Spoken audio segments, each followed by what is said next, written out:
Seekers, kembali berjumpa bersama saya Denny Darko. Tidak ada yang namanya misteri, yang ada adalah tanda-tanda yang kita semua coba untuk mengerti. Kali ini saya ditemani oleh teman saya, orang-orang di Jepang memanggilnya Ijusan. Nah, kenapa kok dia ada di sini? Karena kemarin itu setelah saya ketemu sama orang-orang yang dia ini timnya Deddy Corbuzier dan Rans Entertainment, dia bilang kalau kayaknya orang-orang di YouTube ini pengen banget, maksudnya viewers di YouTube ini, Mas, itu pengen banget nonton orang-orang yang syuting di outdoor. Nah, karena orang-orang di Indonesia dan seluruh dunia ini udah kangen jalan-jalan. Mereka udah bener-bener 3 bulan dikurung di dalam rumah, dan mereka kalau mereka bisa jalan-jalan keluar, mereka pengen jalan-jalan. Nah, salah satu destinasi jalan-jalan selain di Indonesia ya, yang kalau saya menyarankan itu ya ke Jepang. Karena 2 kali beliau ini mengajak saya pergi ke sana, dan saya pengen banget mengajak sebanyak mungkin orang untuk pergi ke Jepang. Saya bukan fanatik kebudayaan Jepang dan sebagainya, tapi memang ini menarik. Saya juga ngobrol tentang bahwa, tadi kita ngobrol kan, kalau seandainya ini nanti pariwisata, pasti pariwisata ini kan giat kembali nih setelah semua ini. Nah, tapi kan orang kalau mau jalan-jalan itu pasti kan pikir juga 1000 kali. Misalkan kalau jalan-jalan tapi ternyata dengan kondisi pandemik gini ya, Mas ya. 1, kebersihannya nggak terjaga. 2, orangnya nggak disiplin. 3, kalau ternyata ada apa-apa rumah sakit juga nggak ada. Nah, jadi kalau menurut saya lo pribadi, saya kalaupun jalan-jalan dalam waktu 1 tahun atau 2 tahun ke depan, ya beraninya paling ke Jepang, ke Hong Kong, Singapura. Kayaknya saya akan hati-hati kalau misalnya jalan-jalan ke Vietnam atau Kamboja seperti itu, walaupun itu indah ya, tapi kalau seandainya harus bawa anak kecil, istri dan sebagainya, itu kayaknya memang lebih aman kalau ke negara yang infrastrukturnya memang lebih bagus daripada Indonesia, betul ya? Selain infrastruktur, lebih ke orang mannernya sih. Oh iya, betul. Orang Jepang kemarin aja belum ada corona ini udah kemana-mana pakai masker ya. Itu jadi gimana sih, boleh ceritain? Jadi kalau menurut pengalaman saya yang sudah mungkin dari perbandingan beberapa negara yang sudah pernah dikunjungi ya, tingkat disiplin di Jepang itu kan sangat tinggi, dan juga mereka dari pemerintahnya sendiri juga menerapkan aturan yang cukup ketat. Jadi makanya sebelum ada corona pun mereka sudah terbiasa pakai masker. Dan sebelum ada corona pun mereka tidak ada jarang sekali salaman bersentuhan tangan. Oh iya. Ya. Kita kalau belanja itu, misalkan belanja tuh kan kita ngasih duit nih, duitnya ditaruhnya kayak di tray gitu ya, terus mereka ambil, terima, bahkan mereka nggak sentuhan ya kalau mereka nggak itu. Betul. Dan juga mereka kan hormat kalau misal salaman, kita kan salaman mau pergi ataupun baru ketemu pasti kan salaman jabat tangan. Mereka kan kebanyakan hormat nunduk. Iya. Oh iya. Jadi sebenarnya mereka sudah punya budaya untuk menghindari si COVID ini ya. Distance, jadi menjaga jarak antara. Iya. Terus juga mereka setiap kali misalnya di jalan itu aware terhadap orang lain, dalam artian gitu, mereka sebisa mungkin menghindari papasan atau tabrakan dengan orang lain. Mungkin iya.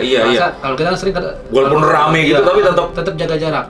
Dan mereka sangat menghindari, begitu kira-kira mau tabrakan atau bersentuhan dengan orang, dia akan buru-buru menghindar. Iya. Jadi mereka benar-benar punya budaya yang mereka sebutnya itu menjaga privasi masing-masing. Menjaga jarak privasi.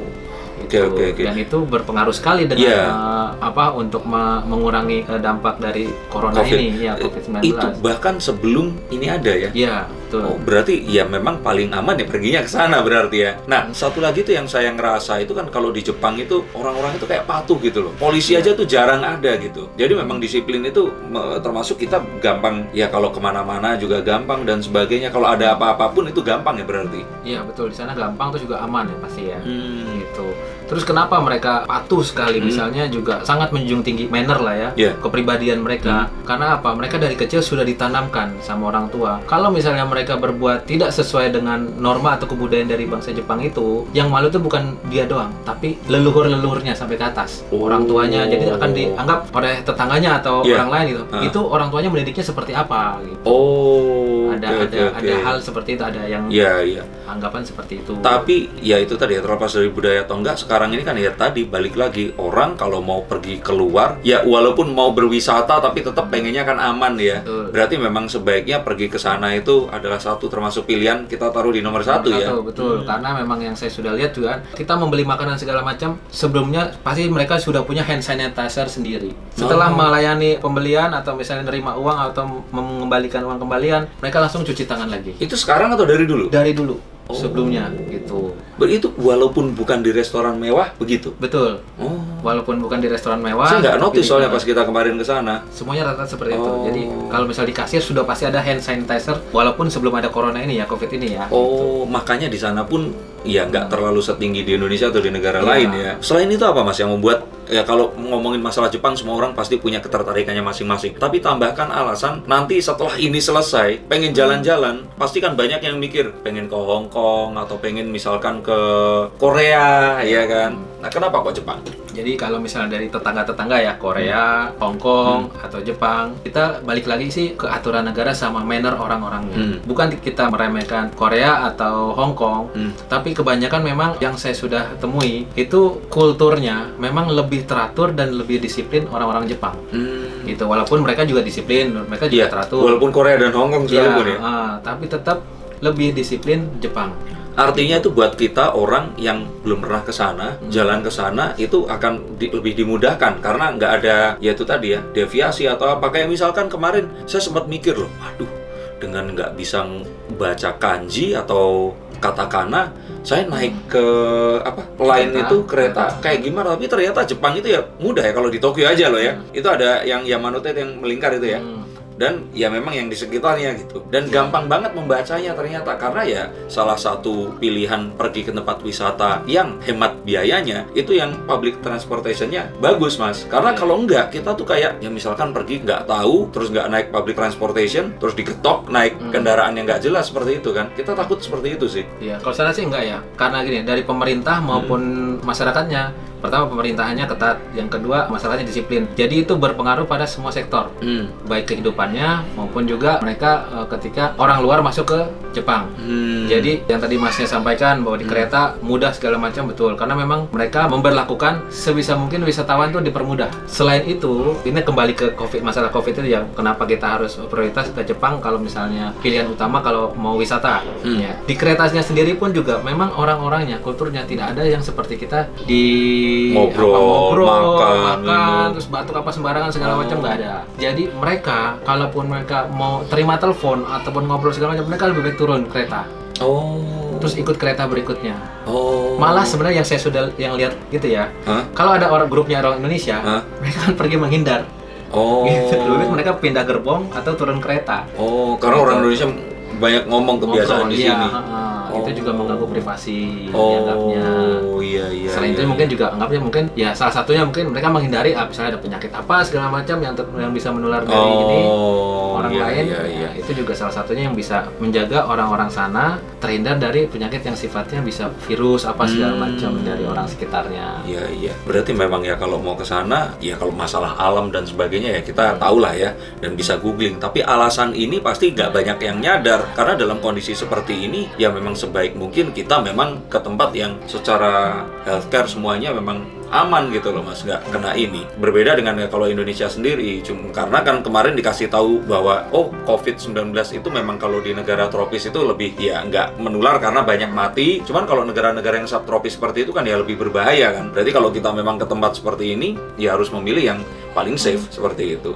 Apa satu lagi yang kenapa setelah ini dibuka nanti walaupun dalam kondisi masih ada COVID, kita ke sana, ke Jepang masih aman. Apa alasannya? Alasannya yang paling utama ya.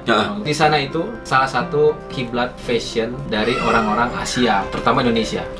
Nggak cuma fashion, tapi pop culture mungkin. Pop culture. Iya. Karena elektronik juga. Betul. Iya kan? Fashion. Bahkan yang obat-obatan dan semua itu kan makanan, Jepang. Iya. Macam, iya, memang jadi tolak ukurnya ya di situ kiblatnya orang-orang, terutama milenial Indonesia gitu ya. Nah, di sana memang karena orangnya kreatif ya. Inovatif lebih tepatnya itu ya. Jadi mereka menciptakan bukan cuma manfaatnya, tapi biar gimana caranya menarik untuk dilihat prosesnya sampai juga waktu kita gunakan. Iya. Itu mereka benar-benar memikirkan seperti itu. Beda dengan orang kita. Kita memodifikasi sendiri lagi. Iya, betul. Berarti sebenarnya kalaupun ternyata menariknya tadi adalah misalkan dalam kondisi COVID seperti ini kan orang pasti nanya nih, loh kan udah nggak terima gaji berapa lama, dibayarnya cuma setengah, THR aja belum dapat dan sebagainya. Kalau kita pergi ke Jepang kan rasanya kan ya ampun, apa nggak buang-buang duit, mendingan ke Singapura deh cuma 1 juta tiket. Kalau ke Jepang kan tiketnya pasti 2-3 jutaan kan, nah atau lebih gitu malah. Tadi kan berarti pemikirannya adalah dengan seperti itu Just Tip bisa nggak sih jadi salah satu ini? Oh bisa banget, bisa oke. sekali. Jadi kita puasa nih, orang-orang Indonesia nggak bisa ke Jepang, orang Jepang nggak bisa ke Indonesia ya, terutama yang untuk wisatawan ya. Dan berpengaruh sekali pada barang-barang dari sana, dari Jepang masuk ke Indonesia itu terbatas, sangat terbatas. Kalau lewat kargo itu akan lama sekali, pesanan lewat berarti hand carry itu ya, jadi ini ya. Oke.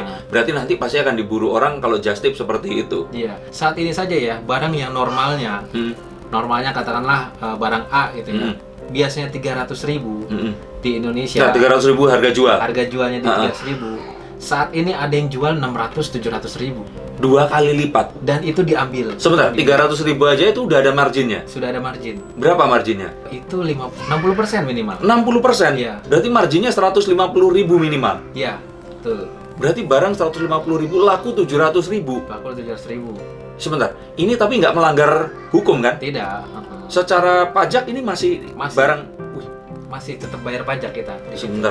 Ini menarik banget, dan kalau ini sebenarnya harusnya jadi konten yang berbeda, Mas. Oke, nanti kita bikin konten tentang ini ya, tentang Just Tip ya. Iya. Oke. Nah, tapi intinya adalah yang tadi saya tanyakan, berarti itu tadi alasan-alasan kenapa setelah semua ini dibuka, kita mau jalan-jalan, pilihannya ke Jepang itu karena itu tadi ya, berarti ya. Iya, bisa. Iya, membeli orderan-orderan yang biasa ada di Indonesia. Dijual lagi di Indonesia, itu juga bisa. Mau dijual dengan mungkin awal-awal masih di mahal juga bisa.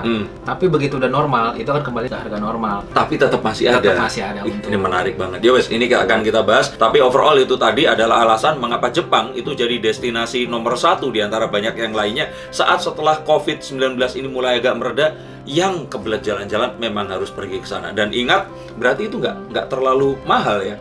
Paling murah berapa? Paling murah tiket dan semuanya. Tiket paling murah saat ini yang kemarin termurah ya.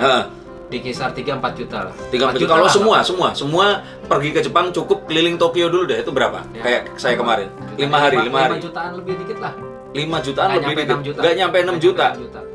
Tapi kalau seandainya Just Tip berarti kan bisa nol. Balik nol. Tinggal kita beli modal. No. Kalau nggak cuma nol, tapi untung bisa nggak? Bisa. Nonton setelah ini ada konten satu lagi, kalian harus nonton spesial membahas tentang Just Tip agar ke Jepang nggak cuman gratis tapi bawa duit dan oleh-oleh. Setuju ya? Ya udah, kita tunggu Ijusan di konten yang di sini juga, dan jangan kemana-mana.